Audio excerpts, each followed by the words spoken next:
Hey, everybody. I hope everybody's having a fantastic week so far. We had the Patrick Kane signing this week. We got 3 games to go through. Game at Montreal, win. Game at Buffalo, win. And a loss tonight at San Jose in heartbreaking fashion. Exciting times for the Wings. Lots of offense, not much defense. We're going to get into it tonight. Turn up your volume. Because you're about to listen to The Sick Podcast. Hockey Town Hangout. Brings it in, scores! Oh, his first NHL goal is a beauty! The sickest Detroit Red Wings podcast. It's gonna be sick. All right, gang. So starting off with Wings at Canadians, 5-4 win. So I don't know what it is. They've been putting up points like nobody's business. It kind of blows my mind. This team has gone from Dylan Larkin and the Island of Misfit Toys to Dylan Larkin and the boys. Tonight's show, I'm going to start off talking about our captain, Dylan Larkin. I do see some tweets out there every once in a while talking about how Larkin's not a number one center.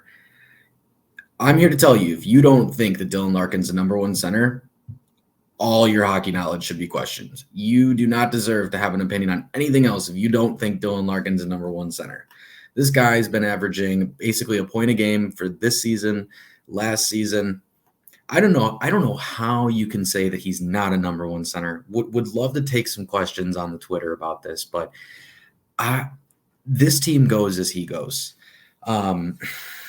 Going back to the 5-4 game, Wings against the Canadians. So obviously the Wings have come out swinging a lot recently, which is really nice to see. Goodness gracious, first period, 3 goals. When does our team ever start off hot? I'm going to talk about it a little bit later, but this team starts off hot, but my goodness, did they finish poorly. So Lucas Raymond's also been playing really well recently. Obviously, Joe Veleno tonight against the San Jose Sharks was playing on the second line with Patty Kane and Alex DeBrincat. But Joe V, especially with Comfort being out, he's got a real opportunity to take this and run with it. Mo Seider's also been really impressive this year. I think the guy's got like 12 assists already. All right, I want to talk about the third period and the way this team has played in the third period for a while. I don't know what it is, but this team doesn't seem to play like a defense. The amount of odd man rushes, I'm going to have to look into it a little bit more because I don't know if it's just guys not back checking or the defense leaving the goaltenders out to dry, but my goodness, there's something different every time. I just want to start off by giving a nice little clap to Mr. Alex DeBrincat. This is finally the high-profile player we have brought to Detroit. You know, we have been waiting for somebody of this caliber for a while, somebody that is finally at the skill level of Dylan Larkin. It's exciting to watch this team. You never know when they're going to put up 2 or 3 goals in quick succession because they come in waves. They are just relentless on the forecheck. They are really good in transition and really crisp breakout passes too. They really move it quick and they get out and they run. They are a quick team and they catch a lot of other teams by surprise. So I thought it was really funny that Gustav Lindstrom scored in the game against us. Obviously, it tied the game up late, and I was not very happy about it. It's like 4 minutes left in the game, but really kind of full circle in the same way that DeBrincat scored that goal against Ottawa. We got Lindstrom potting one on Saturday against the Canadians. I thought that was really funny. What a small world, you know. The hockey gods, they give and they take away. The gritty, Mr. Jake Wallman. That might be one of the best celebrations I've ever seen. There are the classic, you've got the throwing the glove in the air and the shooting gun. You've got like getting down on a knee, jumping into the boards, all that good stuff. I think the gritty might be the most fun celebration, especially when Mr. Jake Wallman gets to walk it off in that fashion. I did see that they are making a bobblehead for him for that gritty, and I just want to say I think that is absolutely genius. What a $1 million idea! Everybody knows what a bobblehead is, but a grittying bobblehead that just pushes the limits, and I love that. The creativity is a 10 out of 10 Red Wings marketing team. You guys are woefully underpaid. So in goal against the Canadians, we've got Husso again.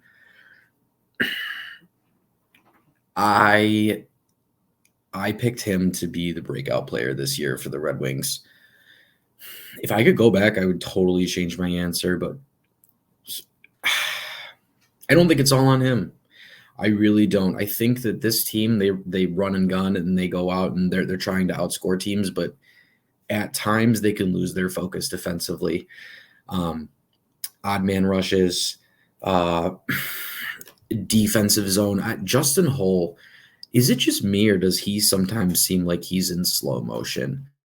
I don't want to say that I feel like he doesn't care, but I just feel like he's making the easy pass. He just looks like he's going in slow motion to me. I don't know what it is, but I can't put my finger on it.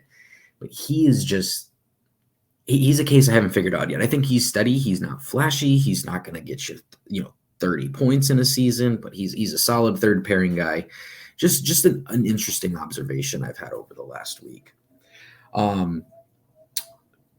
We're also going to give Ben Sherrod a shout out tonight. I myself have been critical of him on the pod before. He has brought it. He has, truthfully, he can't play worse than he did last season. I think that when you hit rock bottom, the only place to go is up. But he's really brought it. I know that they've been sheltering him in like not exactly against top competition, but that is where the coaching comes in. And Derek Lalonde has done a great job sheltering Sherrod and Petrie away from tough matchups on a night in and night out basis. And that is the that's the biggest difference for this team. Having a good coach to kind of push the team into the next stratosphere, that is really what's helping. Honestly, if Jeff Blashill was still behind the bench, I feel like we'd be banging our heads against the wall here. Is watching Lalonde and the way he's mixing and matching the lines, the defensive pairings, the way he's been playing the hot hand and goalie. He gets 5 out of 5 stars for how he's coached so far this year. The only thing I would say for him is the defense, and I know that that's something that's really important to him, and a lot of what the foundation was for most of those Tampa Bay Lightning Cups. But that is yet to really be seen on the team this year. So really what I'm looking for over the last 3 quarters of the season is how they can start to buckle down and truly get salt away games like the good teams do. The good teams put away the bad teams and they don't let them hang around. And Red Wings are not quite at that. Not quite there yet. Another power play goal against the Canadians. The power plays look good. No complaints. The one thing that I will say is they gave up a shorty against the Canadians. They gave up 2 tonight against the Sharks. I don't know what it is about the power play, if it's trying to do too much or what, but they have an extra guy out there against, versus the other team, and yet they just continue to give up odd man rushes, and it doesn't seem like anybody's back checking. Like, I'm going to jump forward to the Sharks game tonight.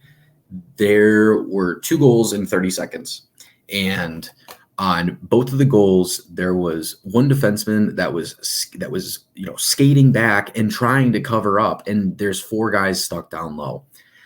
I think they're doing a little bit too much on the power play right now. Like, I think they need to simplify things and just start making the easy pass.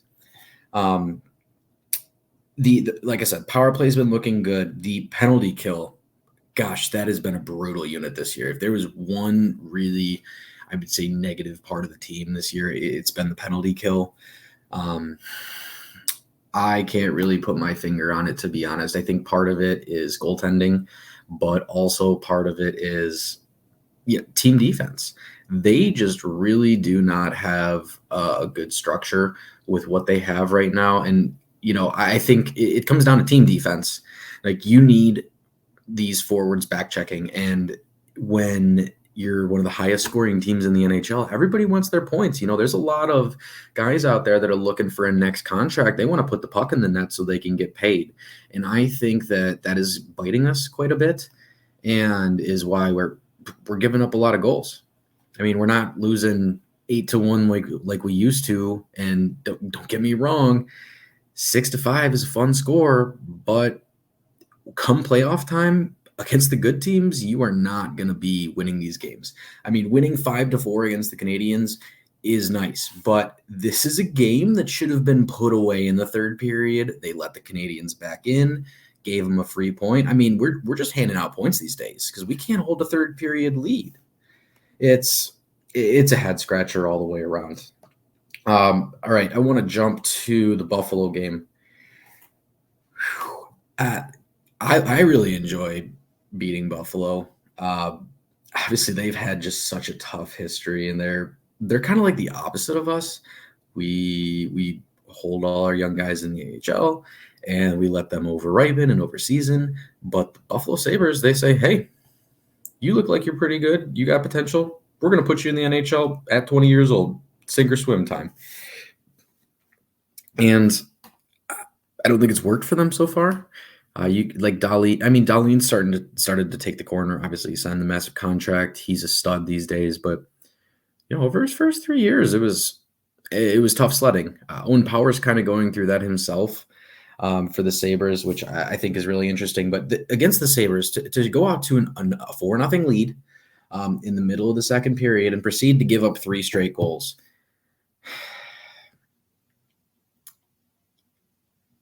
Obviously, hockey's a very momentum-based sport, and it swings back and forth super quick within a second. But my goodness, they get out to a 4-0 lead, and then they take penalties, and then they let the other team back in. It's penalties is another thing too. I saw a stat tonight. It was like the Wings have the most penalties called on the other team, and they're like plus 14 penalties for the year. That's not sustainable. Referees are humans, so that can go one way, that can go the other way, and while it's been in our favor, it might not always be. So they really need to tighten things up with penalties. I mean, in the third period, they gave up a power play goal to tie the game. Sorry, to make it 4-3. Obviously, Dylan Larkin was able to put one away when they were shorthanded, but we continue to blow third period leads, and that is not what the good teams do. So consider me, I don't want to say ringing the alarm bells yet, but if we don't start to see this team defensively turn the corner, shut down teams, make the simple play, get the puck out of their end, this team, I think their ceiling is the playoffs. I think that they have potential to make the playoffs and maybe even win around, make some noise. But so three straight goals given up, 1 in the second, 2 in the third against the Sabres. 2 out of the 3 goals that were given up tonight were power play goals. So that is 3 over the last 2 games. I think it was 2 for 5 were the Sabres and then 1 for 4. So that's 3 for 9 on the 6 for 9 on the PK. That's really bad. I know we have some good PKers on this team. I think that Larkin might be getting spread a little bit too thin. Number 1 center, number 1 power play, number 1 penalty kill. I think they need to start looking elsewhere. mixing in a couple guys. I just think you got to try something different on the PK. In the same way when they went through the slump on the power play, they mixed up all the combinations and stuff, changed some passes, changed some looks. They put a guy below the goal line. That is the kind of stuff that, good coaches do. They change stuff. Something's not working. You do something different. The definition of insanity is doing the same thing over and over again and expecting a different result. I feel like we're seeing that with our not power play, penalty kill. I don't know what it is. I think they try to run a tight box, but they wind up getting stretched out every single time, and it creates passing lanes in the middle. I think if anything, they should go. Personally, I think they should go back to a tighter box and just let the defenseman walk on the line all day. Let them hang out there, but force the puck to the sides, and somebody's got to be there to help. I'm far from a penalty kill expert myself, but they got to try something different. Like I said, 6 out of 9 penalties killed in a 2-game span. You're not gonna make any noise in the playoffs doing that. Obviously, continuing the trend of block shots, they're doing a really good job stopping pucks from getting to the goalie. Alex Lyon, another really good performance tonight. He has been this team's saving grace. And I don't know if everybody else is noticing this, but the team comes out with a lot more energy when Alex Lyon plays. They really do love playing for the guy. It's impressive. It just looks like a different team sometimes when Lyon plays, and I don't know exactly why, but something interesting to monitor for the rest of the year. Dylan Larkin, another 2 goals against the Sabres. This guy, obviously, our condolences to him and his wife with, losing their child. That is, gosh, can't even imagine what that is like. But obviously, I think that was why he had kind of a little dip in production recently. I should say up until recently. It was because, other stuff was on his mind. But man, oh man, has this guy turned it up. I mean, he has just been on an absolute heater over the last week. And nothing gets me more excited than seeing him score and just look at the crowd and say, let's go. Nothing gets me excited more than that. I want to go back to Alex Lyon for a second. He is just steady Eddie. This guy, he doesn't make any flashy plays. He's not really, I wouldn't say the best at handling the puck, but he can steal and make big time saves, and he has shown last year in the Stanley Cup playoffs the ability to steal a period, steal a game, and steal a series. I don't want to say it too early, but I think he's got a chance of being our number 1 goaltender. We got him for this year. We got him for next year. Low cap hit, obviously. Reimer hasn't been playing ever since the ducking incident. I think that's for the best. But yeah, Lyon has shown that he's the best of all 3. I know I was super confused carrying 3 goalies into the year, but Steve looks like an absolute genius right now. And he has made out really well this summer between the free agent contracts he handed out, the trades he made. I mean, Steve won this summer, and that is the reason why we're seeing this team play as well as they are. If this team doesn't have DeBrincat, Gostisbehere, dare I even say, not even dare I say, Alex Lyon too. I mean, these guys, without them, this team is nowhere near where they are right now. Sabres, love beating them. This team plays so well in their division. I am beyond impressed. As long as they can keep this up in their division, they are going to be a playoff team. As long as you can beat the teams that you have to be in front of to be in the playoffs, they're going to be in good shape. I want to switch gears over to the game tonight, Red Wings versus San Jose at home. Obviously, this is the Patrick Kane home opener, first game. Man, it's weird seeing him in the Red Wing wheel, but I think it's going to take a little bit of an acclimation period. He looked like he was just trying to get back into it tonight. Doesn't quite have his legs underneath him. Took a couple hits, and I saw him not skate after a couple. I kind of was like, oh my gosh, what's going going on? But no, he skated just fine. I think that as he continues to take more hits, get more time in practice, get more used to things, like he hit the post tonight on the Patrick Kane patented stand there, do nothing, because A, he's a sniper, and B, he's got some of the silkiest mitts in the league. So, a quick little 1-2, you're like, oh my gosh, the puck's behind him. Tonight he hit the post on his patented move. I think that with more reps, that's going to go in. Unfortunately, it was massive in a game like tonight, but truth be told, if you're giving up 5 goals to the worst team in the NHL, yeah, you're not gonna be setting yourself up for success. Between the Montreal game and the San Jose game, not closing third period leads, letting teams back into the game, all kinds of things that the true playoff succeeding teams don't do. Obviously, we're early, but giving away points, especially to bad teams, especially like San Jose, I mean, my goodness. I can't name more than 2 people on their team. Well, sorry, 3, and one is a former Red Wing, Philip Zadina. The second period tonight against the Sharks, wow. Dare I say one of the most exciting periods I've ever seen, let alone last 10 minutes of hockey. I was just sitting there laughing. Like, it was 2 goals in 13 seconds, 3 in 25 or 29. The amount of times I heard Eminem blasting in the background, that new goal song, I love it. It's awesome. But to the second period, how wild was that? The Costin goal coming out of nowhere, 2 from Michael Rasmussen. I was very surprised that they let the tip one go in, just because Michael Rasmussen's 6'6". I'm pretty sure his stick hangs above the crossbar. Not really, but I mean, the guy's a monster. Lucas Raymond's been turning it up. I think with, obviously him coming up in a contract year, he is starting to turn it on. He's looking for a bridge deal, or he's looking for a long-term contract like the Sabres give out to all of their young guys.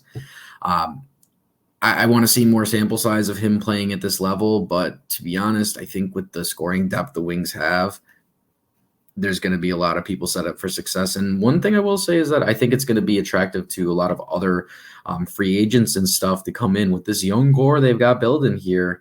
It was exciting enough for a player named Patrick Kane to come here, somebody of his caliber, saying he's going to come to Detroit. We do not get free agents like that. So to get somebody like Patrick Kane, you're doing something right.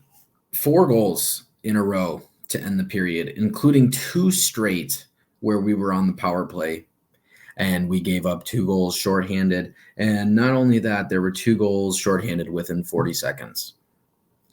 I thought right at that time that there should have been a timeout taken. I was sitting on my couch saying, why aren't they taking a timeout?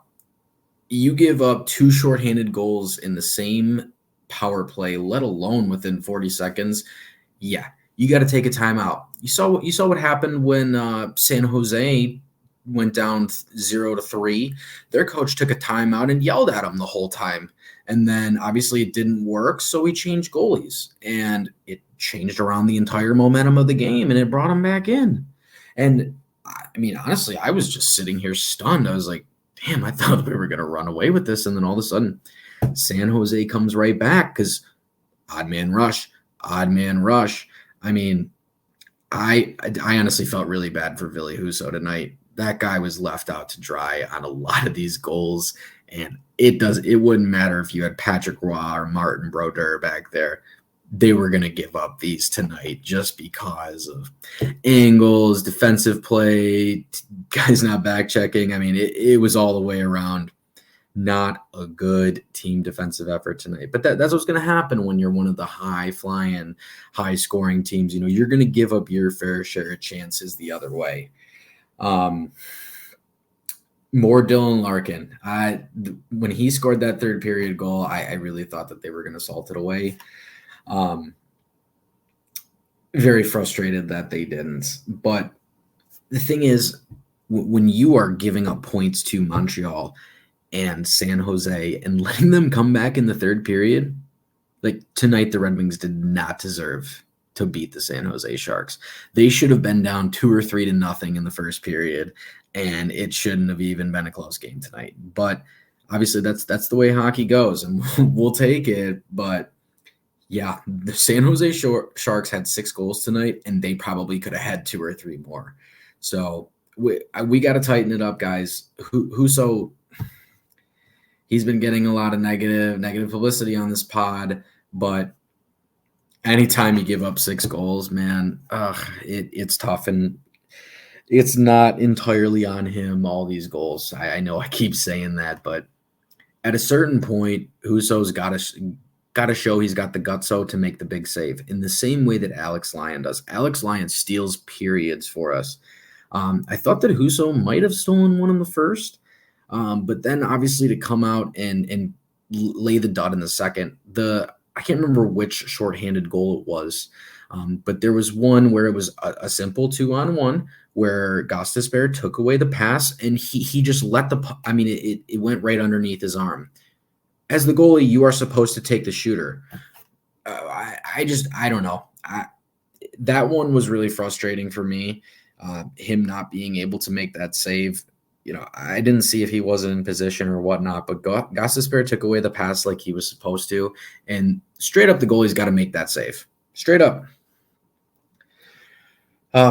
Plenty to take away from tonight. Obviously, no shorties were given up. One more observation from tonight.